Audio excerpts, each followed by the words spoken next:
चलिए, तो last class में जो हमने समझा था दिल्ली सल्तनत, ठीक है, उसमें हम कुछ टॉपिक कवर कर चुके थे। इसमें हमने समझा था किस तरीके से भारत में दिल्ली सल्तनत का विस्तार हुआ, एवं उसके बाद हमने देखा कि किस तरीके से स्लेव डायनेस्टी यहाँ पर स्थायी रूप से स्थायी हुई थी। ठीक है, इसके बाद हम समझेंगे कि इसमें जो आपके प्रमुख शासक थे, जिसमें कुतुबुद्दीन ऐबक यहाँ के फाउंडर थे, उसके बाद उनके बाद जो अगले शासक बने थे वो थे इल्तुतमिश। तो हम लास्ट क्लास में कुतुबुद्दीन ऐबक को कंप्लीट कर चुके थे। ठीक है, आज हम इल्तुतमिश से स्टार्ट करेंगे। उससे पहले हम एक ओवरव्यू देख लेते हैं। दिल्ली सल्तनत का जो विस्तार हुआ वो 1206 से 1526 एडी तक रहा, जो आगे जाके पानीपत की प्रथम युद्ध के बाद आपका जहां बाबर आ जाएंगे और वहां से मुगल सल्तनत स्टार्ट हो जाएगी। चलिए स्टार्ट करते हैं इसको। सबसे पहले हम दिल्ली सल्तनत की बात करें तो इसके अंतर्गत 1206 से 1526 तक, इसमें 1206 से 1526 तक के इतिहास का हम अध्ययन करेंगे। इसमें हम जानेंगे कि कैसे 320 वर्षों के इतिहास में 5 वंशों ने शासन किया। इसमें जो सबसे पहला आपका वंश रहा वो था गुलाम वंश, जिसे स्लेव डायनेस्टी भी कहा जाता है, जिसका टाइम पीरियड 1206 से 1290 रहा, और इसी गुलाम वंश के संस्थापक थे आपके कुतुबुद्दीन ऐबक। ठीक है, देन इसके बाद 1290 से 1320 तक सबसे कम समय के लिए खिलजी वंश ने यहाँ पर राज किया।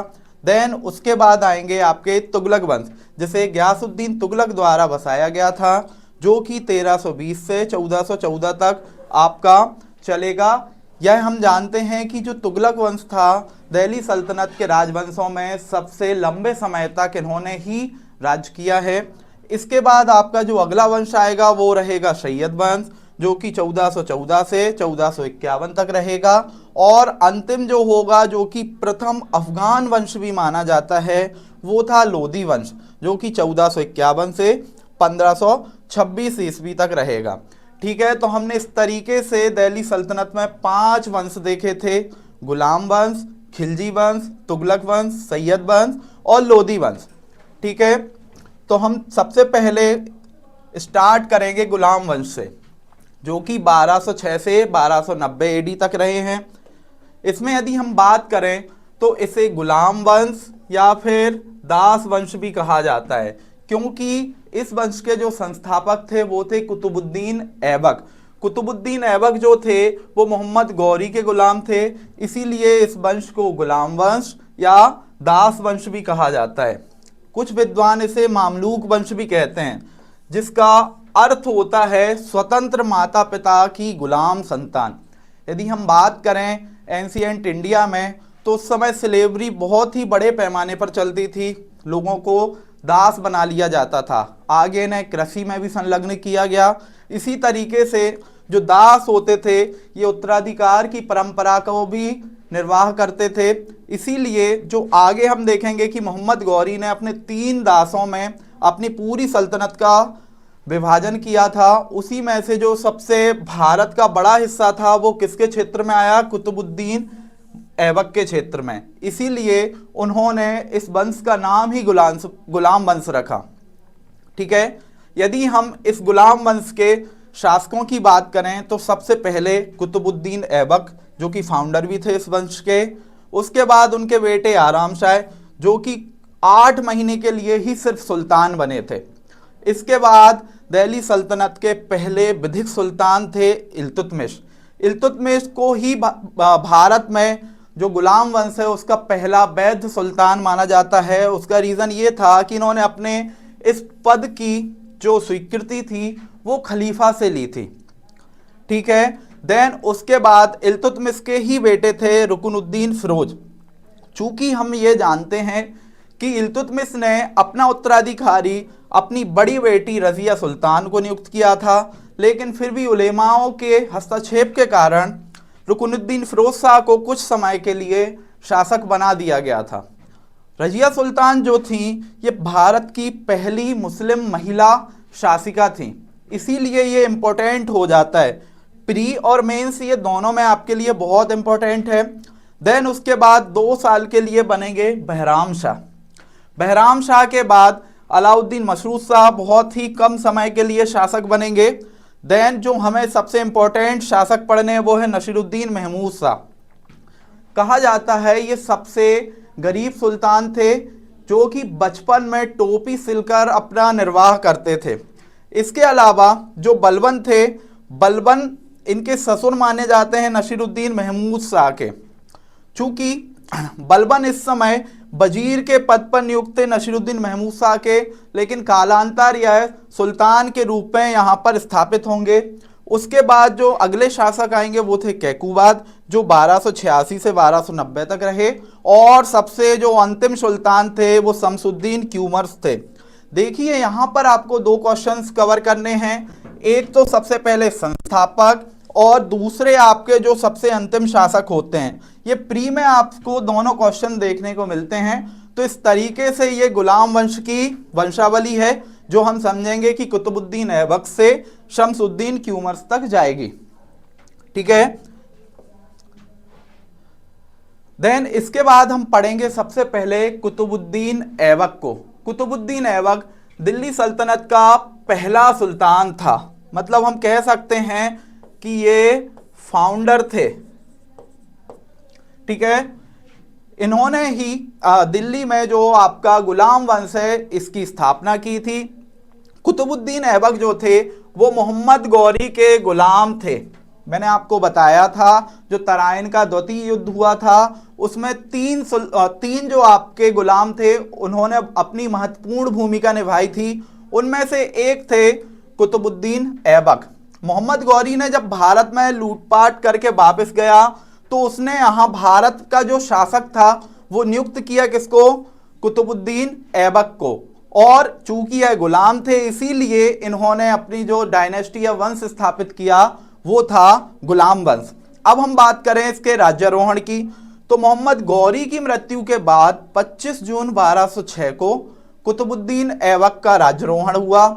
ठीक है, इसके बाद जो इनका राज्यारोहण हुआ था वो लाहौर में हुआ था, इसीलिए दिल्ली सल्तनत में गुलाम वंश की जो पहली कैपिटल या राजधानी थी वो क्या थी? लाहौर। हम जानेंगे कि कालांतर जब इल्तुतमिश शासक बनेंगे वो अपनी राजधानी लाहौर से दिल्ली स्थापित कर देंगे। ठीक है, ये क्वेश्चन आपका किसी भी एग्जाम में आ सकता है क्योंकि जब जब कैपिटल चेंज होती है क्वेश्चन पूछा जाता है। ठीक है, जब कुतुबुद्दीन ऐबक एक स्वतंत्र शासक बना तब भी वह दास्ता से मुक्त नहीं था, इसीलिए उन्होंने कभी भी अपनी सुल्तान की उपाधि धारण नहीं की। यह अपने आप को उन्होंने कभी भी अपने आप को सुल्तान नहीं बोला या अपने आप को मलिक या सिपह सालार की उपाधि के साथ शासन किया इन्होंने। मतलब ये अपने आप को या तो मलिक बोलते थे या फिर सिपह सालार बोलते थे। इन्होंने अपने आप को कभी भी सुल्तान नहीं माना है। आगे हम देखेंगे कुतुबुद्दीन ऐबक, इनकी जो कुछ प्रमुख टाइटल्स हैं, उपाधियां हैं। इनमें सबसे पहले था आपका लाख बख्श। लाख बख्श मतलब लाखों का दान देने वाला। ठीक है, इसके अलावा इनका जो दूसरा टाइटल था वो था हातिम ताई एवं तीसरा था कुरान खा। इसके अलावा इन्हें पील बख्श भी कहा जाता था। पील का मतलब होता है हाथी। चूंकि ये बहुत उदार व्यक्ति थे तो ये हाथियों का एवं लाखों का दान दिया करते थे, इसीलिए इन्हें लाख बख्श और पील बख्श भी कहा जाता था। इसके अलावा कुतुबुद्दीन ऐबक के समय कुछ उनके स्कॉलर्स थे, दरबारी विद्वान थे, जिनमें प्रमुख थे हसन निजामी और फक्र मुदाब्बिर। ठीक है, ऐसे ही हम समझेंगे कि ऐबक की जो उपाधियां थी ये जो आपके प्री के क्वेश्चंस होते हैं इनके लिए बहुत इंपॉर्टेंट हैं। इसके अलावा जो आपके अन्य पेपर्स होते हैं चाहे वो एसएससी हो, एनटीपीसी हो, इनमें यहाँ से एक क्वेश्चन आपका जरूर बनता है। आगे हम इसमें देखेंगे कि जो आपके कुतुबुद्दीन ऐबक थे उन्होंने कुतुब मीनार की नींव रखी। एक उस समय जो सूफी संत थे कुतुबुद्दीन बख्तियार काकी, उनके नाम पर यह कुतुबुद्दीन ऐबक ने जो आपकी कुतुब मीनार थी उसकी नींव रखी थी। चूंकि हमें यह डाउट होता है कि इनका स्वयं का नाम था कुतुबुद्दीन ऐबक, इसीलिए जो कुतुब मीनार है वो इनके नाम पर है, पर ऐसा नहीं है। ये था आपका जो कुतुब मीनार थी वो सूफी संत ख्वाजा कुतुबुद्दीन बख्तियार काकी थे, ये उनके नाम पर रखी गई थी। ठीक है, आगे हम देखेंगे कि इसकी आधारशिला तो कुतुबुद्दीन ऐबक ने रखी, लेकिन इसको कंप्लीट कराया था इल्तुतमिश ने। चूंकि इनका टाइम पीरियड सिर्फ 4 साल का रहा था, यहां पर इनकी मृत्यु हो गई थी चौगान खेलते समय, तो आगे उसका काम जो पूरा कराया वो कराया इल्तुतमिश ने। इसके अलावा मैंने इसकी स्टोरी भी आपको बताई थी कि किस तरीके से जो कुतुब मीनार थी इस पर बिजली गिर जाने से इसके ऊपर के एक माला जो ध्वस्त हो चुका था उसको आगे तुगलक डायनेस्टी के फिरोज शाह तुगलक द्वारा कंप्लीट कराया जाएगा। इस तरीके से जो क्वेश्चन आपका बनेगा वो बनेगा कि कुतुब मीनार की नींव किसने रखी, तो वो थे कुतुबुद्दीन ऐबक। उसको कंप्लीट किसने कराया, वो थे आपके इल्तुतमिश। और यह पूछा जाए कि उसका जीर्णोद्धार किसने कराया, तो वो थे आपके फिरोज शाह तुगलक। आगे हम देखेंगे कि 1210 में जो आपके कुतुबुद्दीन ऐबक थे उनकी मृत्यु हुई, उससे पहले उन्होंने कुछ निर्माण कार्य किए। मतलब हम कह सकते हैं कि ये इनके स्थापत्य कला के कार्य थे, जिसमें जो पहला कार्य था वो था आपका कुव्वत उल इस्लाम मस्जिद। कुव्वत उल इस्लाम मस्जिद ये आपकी दिल्ली में स्थित है, ठीक है। इसके अलावा दूसरा निर्माण काम था अढ़ाई दिन का झोपड़ा, जो कि आपका अजमेर में स्थित है। अढ़ाई दिन का झोपड़ा ये मस्जिद है जो कहां है आपकी अजमेर में, और कुव्वत उल इस्लाम मस्जिद ये कहां पर है आपकी दिल्ली में। अब 1210 में कुतुबुद्दीन ऐबक की चौगान खेलते समय उससे घोड़े से गिर जाने से मृत्यु हो गई, ठीक है। इसके बाद जो अन्य शासक बने या अगले शासक बने वो थे इल्तुतमिश। चूंकि हुआ ये था कि उत्तराधिकारी के नाम पर आराम शाह 8 महीने के शासक बने, लेकिन उनको हटाकर इल्तुतमिश उस समय पहले सुल्तान बने। हमने देखा था कुतुबुद्दीन ऐबक ने मलिक या सिपह सालार की उपाधि धारण की थी, वह अपने आप को सुल्तान नहीं मानते थे। इसीलिए जो क्वेश्चन आता है कि दिल्ली सल्तनत के पहले सुल्तान कौन थे, तो पहले सुल्तान थे इल्तुतमिश। इन्होंने आराम शाह को गद्दी से हटाया और अपने आप को शासक नियुक्त किया। चूंकि इल्तुतमिश एक तो गुलाम थे किसके, कुतुबुद्दीन ऐबक के, एवं दूसरे ये उनके दामाद भी थे, इसीलिए जो अगले उत्तराधिकारी बने वो बने इल्तुतमिश।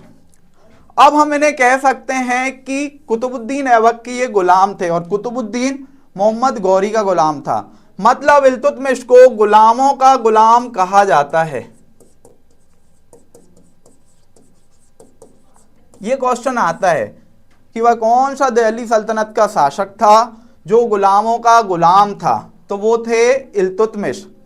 इस समय कुतुबुद्दीन ऐबक के पास बदायूं का एक सूबेदार था जो थे इल्तुतमिश। आगे जाके ये इनके दामाद भी बनेंगे और यही दिल्ली सल्तनत के पहले विधिक सुल्तान बनेंगे। कहा जाता है कि इससे पहले कुतुबुद्दीन ऐबक की जो राजधानी थी वो लाहौर हुआ करती थी, उसको ट्रांसफर करके पहली बार अपनी राजधानी को दिल्ली स्थापित किया किसने, इल्तुतमिश ने, ठीक है। इन्होंने जो अपनी उपाधि धारण की थी वो सुल्तान की थी, और इसकी जो विधिक स्वीकृति ली वो इन्होंने ली बगदाद के खलीफा से, और इन्होंने सुल्तान की पहली बार दिल्ली सल्तनत में उपाधि धारण की। इसीलिए दिल्ली सल्तनत का वास्तविक संस्थापक भी इन्हें ही माना जाता है। अब संस्थापक और वास्तविक संस्थापक दोनों में बहुत फर्क होता है। यदि हम संस्थापक की बात करें तो जो व्यक्ति पहली बार किसी किंगडम या सल्तनत को स्थापित करता है वो संस्थापक कहलाता है, लेकिन जो उस किंगडम को या आपकी जो आपका वंश है उसको आगे बढ़ाता है या फिर उसका विस्तार करता है उसे कहा जाता है वास्तविक संस्थापक, ठीक है। हुआ ये था कि जब मंगोल आक्रमणकारी चंगेज खान ने जलालुद्दीन मंगबरनी पर आक्रमण किया था तो वो भागकर भारत आए। अब चूंकि मंगोल आक्रमण को रोकना था इसीलिए उन्होंने जलालुद्दीन मंगबरनी को मदद नहीं की। यदि यह इल्तुतमिश उनकी मदद करते तो मंगोल आक्रमण भारत पर हो जाता। इस तरीके से इन्होंने अपने साम्राज्य को मंगोल आक्रमण से बचाया और उसके बाद उसका विस्तार किया। इसीलिए इल्तुतमिश को भारत का वास्तविक संस्थापक कहा जाता है। आगे हम देखेंगे कि दिल्ली सल्तनत में इस समय इन्होंने कुछ महत्वपूर्ण कार्य किए। उनमें से सबसे पहला कार्य था इक्ता सिस्टम या इक्ता प्रणाली।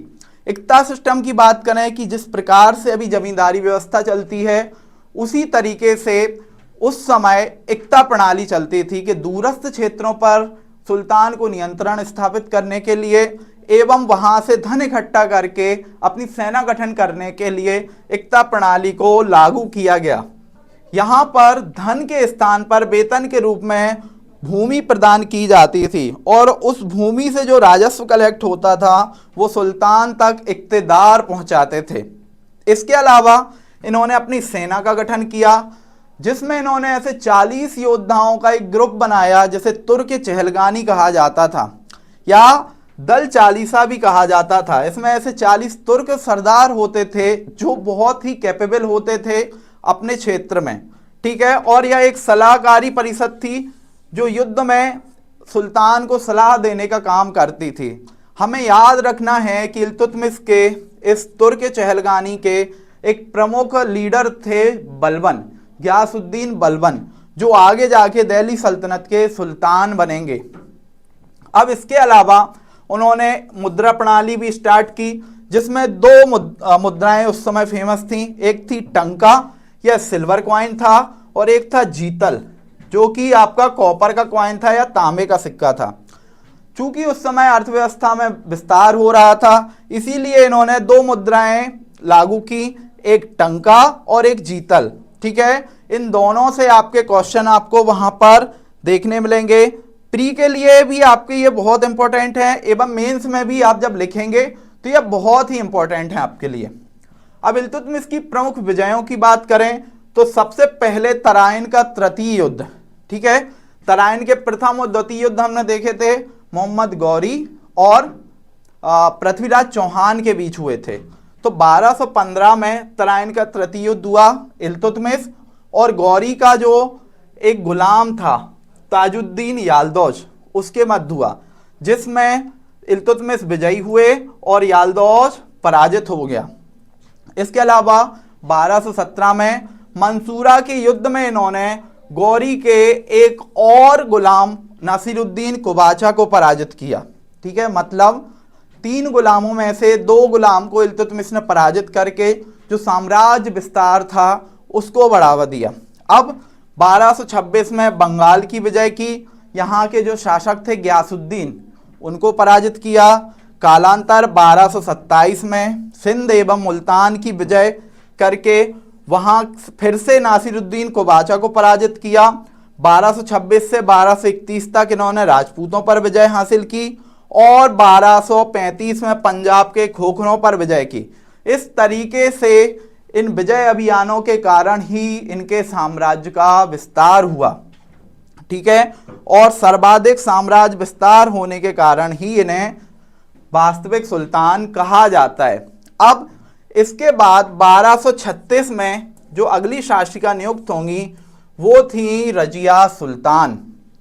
चूंकि इल्तुतमिश ने अपने जीवित में ही अपना उत्तराधिकारी अपनी बड़ी बेटी रजिया सुल्तान को नियुक्त कर दिया था, आगे जाकर जब यह दिल्ली सल्तनत में सुल्तान बनी तो यह एक फैक्ट आपका आ जाता है। इन्हें कहा जाता है कि रजिया दिल्ली की प्रथम एवं अंतिम महिला सुल्तान थी।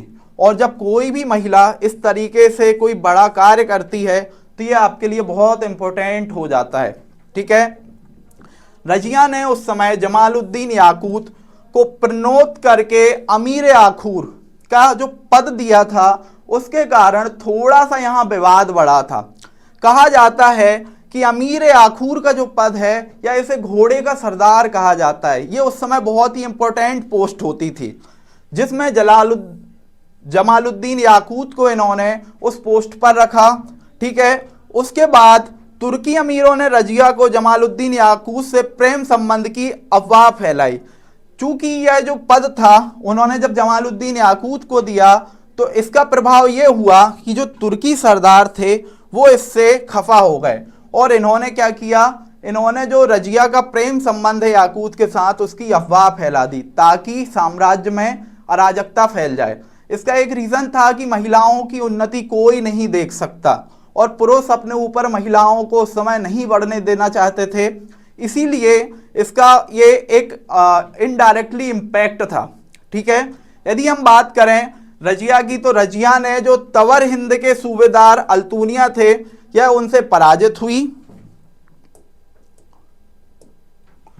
ठीक है, और लास्ट में जब यह पराजित हो गई तो इसे लगा कि अब मैं वापस दिल्ली सल्तनत पर अपना कब्जा नहीं ले पाऊंगी, तो इसने एक कूटनीति के तहत उसी अल्तुनिया से विवाह कर लिया और इस कूटनीति के बाद यह अपने आप को वहां से स्वतंत्र करा पाई।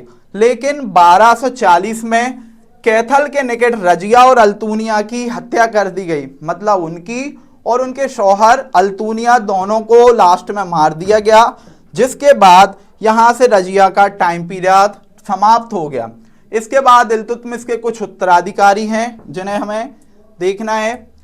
इसमें हम बात करें तो रुकनुद्दीन फिरोज शाह, चूंकि यह इल्तुतमिश का बेटा था जो रजिया से पहले कुछ समय के लिए सुल्तान बना था, लेकिन अयोग्य शासक होने के कारण आगे रजिया ने ही यहां पर राज्य किया। देन रजिया के बाद बहराम शाह जो 1240 से 1242 तक 2 साल के लिए ही शासक बने। ठीक है, इसके बाद आपके अलाउद्दीन मसूद शाह आएंगे जो 1242 से 1246 तक आपके यहाँ के रूलर रहेंगे। और जो थोड़े से इंपॉर्टेंट हैं वो हैं आपके नसीरुद्दीन महमूद शाह, 1246 से 1266 तक सुल्तान रहे। इन्हें दिल्ली सल्तनत का आदर्श सुल्तान कहा जाता है।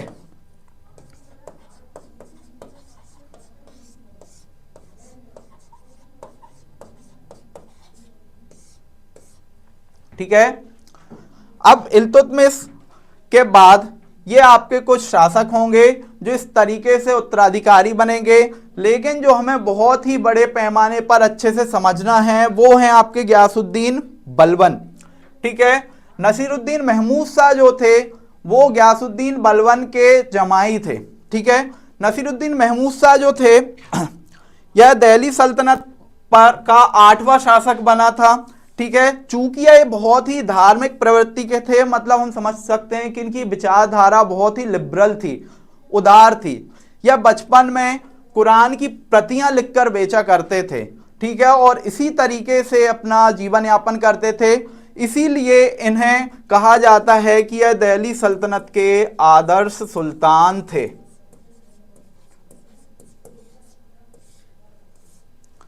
ठीक है, इन्होंने बलबन को अपना वजीर बनाया, चूंकि बलबन उस समय तुर्क चहलगानी का हिस्सा थे, मतलब दल चालीसा के तुर्क सरदारों में से एक थे। आगे जाके बलबन एक जो सबसे बड़ा पद होगा वजीर के ऊपर भी जिसको बोलते थे, उसे बोलते थे मामलिकात का पद, नायाबे मामलिकात, इस पद को शोभित करेंगे। और आगे जाकर फिर नसीरुद्दीन महमूद शाह के बाद या उनकी मृत्यु के बाद बलबन ही अगले शासक बनेंगे। ठीक है, अब बलबन का यदि हम टाइम पीरियड देखें तो 1266 से 1286 तक तकरीबन 20-21 साल का इनका टाइम पीरियड रहा। ठीक है, इसके बाद बलबन ने जो इनका दल खालसा था या दल चालीसा था, जिसके ये एक प्रमुख सरदार थे, सबसे पहले उसको समाप्त किया, चूंकि इन्हें डर था कि जब मैं इस तरीके से सुल्तान बन सकता हूं तो कोई भी ऐसा व्यक्ति जो दल खालसा में है या दल चालीसा में है वो यहां पर अगला सुल्तान बन सकता है। इसके अलावा इन्होंने एक ईरानी त्योहार होता है नवरोज, उसको मनाना शुरू किया, जिसे कहा जाता है कि यह ईरानियों का क्या होता है, न्यू ईयर। उसके अलावा जो ईरानी दरबारी परंपराएं थी, सिजदा एवं पैबोस, मतलब सुल्तान की रिस्पेक्ट करना, सबसे पहले जमीन पर झुककर प्रणाम करना एवं सुल्तान के पैर चूमना, ये प्रथाएं ईरानी दरबार में चलती थी। इसको भी दिल्ली सल्तनत में लागू किया किसने, बलबन ने। ठीक है। इसके अलावा इन्होंने गतिरोध को रोकने के लिए, ताकि जो लेमा और अमीर वर्ग हैं इनका गतिरोध ना हो, इसलिए इन्होंने अपने आप को कहा कि यह ईश्वर की परछाई है और नियामत खुदाई है, ईश्वर द्वारा भेजा गया प्रतिनिधि है। मतलब इन्होंने अपने आप को नियामत खुदाई और जिल्ले इलाही या जिल्ले अल्लाह की उपाधि से शोभित किया। मतलब माना गया कि यह ईश्वर के प्रतिनिधि के रूप में दिल्ली सल्तनत पर शासन कर रहे हैं और यह ईश्वर की छाया है। इसीलिए इन्हें सुल्तान के पद से नहीं हटाया जा सकता, क्योंकि इन्हें खुद ईश्वर ने भेजा हुआ है। अब जब इन्होंने अपने साम्राज्य को विस्तारित किया तो इन्होंने रक्त एवं लौह की नीति को भी अपनाया, जो कि आक्रमण की नीति को अपनाया गया। रक्त एवं लौह की नीति के अनुसार सबसे पहले इनका काम था कि जो हमारा भारत में इनकी सल्तनत थी, उसमें जितने भी बाहरी शासक थे उनके रक्त को शुद्ध करना, और यदि वो इस तरीके से इस्लाम धर्म स्वीकार नहीं करते हैं तो तलवार की दम पर उन्हें विचित करके उनकी समाप्ति करना। इस नीति के तहत आपका क्वेश्चन आ सकता है कि लौह एवं रक्त की नीति किसकी थी, तो वो थी गयासुद्दीन बलबन की। अब जो सबसे इंपॉर्टेंट क्वेश्चन था कि दल चालीसा को समाप्त किसने किया, तो वो थे बलबन। चूंकि इल्तुतमिश ने इसे प्रारंभ किया था और बलबन इसी का ही एक हिस्सा थे और यहीं से सुल्तान पद तक पहुंचे थे, इसीलिए उन्हें पता था कि यदि मैंने इसको समाप्ति नहीं की तो अगला कोई भी सुल्तान यहीं से ही बनेगा। ठीक है। अब बलबन के बाद जो अगला शासक बना वो था कैकुवाद, जो कि एक अयोग्य शासक था। ठीक है। इसके अयोग्य शासक होने के बाद ही यहाँ से दिल्ली सल्तनत में गुलाम वंश के विघटन का काल प्रारंभ हो गया और सबसे अंतिम सुल्तान बना क्यूमर्स, जिसको जलालुद्दीन खिलजी ने 1290 में मारा और यहाँ से खिलजी क्रांति प्रारंभ होगी और पहले खिलजी वंश के जो सुल्तान बनेंगे वो बनेंगे जलालुद्दीन खिलजी। तो इस तरीके से हमने देखा कि हमारी दिल्ली सल्तनत में गुलाम वंश ने शासन किया 1206 से 1290 एडी तक। अब इसमें कुछ पुराने क्वेश्चंस हैं जो आ चुके हैं, जैसे आरआरबी 2004, एसएससी 2015, यूपीपीसीएस 2016। भारत में गुलाम वंश का संस्थापक कौन था? यदि हम बात करें सिर्फ संस्थापक की तो कौन थे? कुतुबुद्दीन ऐबक। वहीं यदि हम वास्तविक संस्थापक की बात करते तो वास्तविक संस्थापक थे आपके इल्तुतमिश। तो दोनों में फर्क समझना है कि क्या पूछा जा रहा है। ठीक है। इसके बाद कुतुब मीनार के कार्य को किसने पूर्ण किया था? यहां पर पूर्ण किसने किया था यह पूछा है। यदि नींव रखी होती तो हम कहते कि ये थे कुतुबुद्दीन ऐबक, लेकिन यदि इसको पूर्ण करने की बात कर रहा है तो वो थे इल्तुतमिश। ठीक है। किसने इक्तेदारी व्यवस्था चलाई थी? यदि हम बात करें कि स्थायी रूप से इक्तेदारी व्यवस्था दिल्ली सल्तनत में पहली बार प्रारंभ हुई तो वो थे आपके इल्तुतमिश। इल्तुतमिश ने ही पहली बार दिल्ली सल्तनत में इक्तेदारी व्यवस्था को लागू किया था। इसके बाद एनटीपीसी 2021 में क्वेश्चन आया था कि रजिया सुल्तान इनमें से किसकी बेटी थी? तो हमें पता है कि इल्तुतमिश की मृत्यु के बाद 1236 में रजिया सुल्तान शासिका बनी थी। तो जो इसका आंसर होगा वो होगा इल्तुतमिश। अब लाख बख्श के नाम से जानने वाला भारतीय शासक कौन था? ग्रुप डी 2018 का क्वेश्चन है। यदि हम बात करें लाख बख्श मतलब लाखों का दान देने वाला, मैंने आपको और भी उपाधियां बताई थी कुतुबुद्दीन ऐबक की, जिसमें से लाख बख्श, पील बख्श थी। इसमें कुतुबुद्दीन ऐबक इसका आंसर होगा। देन अगला क्वेश्चन है, निम्नलिखित में से वह दिल्ली सुल्तान कौन था जिसकी मृत्यु चौगान या पोलो खेलते समय हुई है? यह एनटीपीसी 2016 का क्वेश्चन है। ठीक है। तो मैंने बताया था 1210 में दिल्ली सल्तनत के संस्थापक कुतुबुद्दीन ऐबक की मृत्यु चौगान खेलते समय हुई थी और मैंने इसमें बताए थे कि चौगान में 7 प्लेयर्स होते हैं। ठीक है। इस तरीके से आगे आपको क्वेश्चंस देखने मिलेंगे। और इसके अलावा देखें तो कुव्वतुल इस्लाम मस्जिद का निर्माण किसके द्वारा किया गया था? ये क्वेश्चन आपका आ चुका है। तो कुव्वतुल इस्लाम मस्जिद का निर्माण कराया था कुतुबुद्दीन ऐबक ने। ठीक है। इसके बाद निम्न में से कौन सा शासक गुलाम राजवंश से संबंधित है? ठीक है, यदि हम बात करें इल्तुतमिश, हुमायूं, अकबर, शाहजहां, तो यहां पर सिर्फ इल्तुतमिश ऐसे थे जिन्हें गुलामों का गुलाम भी कहा जाता था। ठीक है, इसके बाद अगला क्वेश्चन है आपका, उत्तरी भारत की प्रथम मुस्लिम महिला शासिका जिसने दिल्ली पर राज किया था। ठीक है, यदि हम बात करें इनमें से, तो रजिया सुल्तान ऐसी शासिका थी जिन्हें भारत की पहली महिला मुस्लिम शासिका कहा जाता है। ठीक है,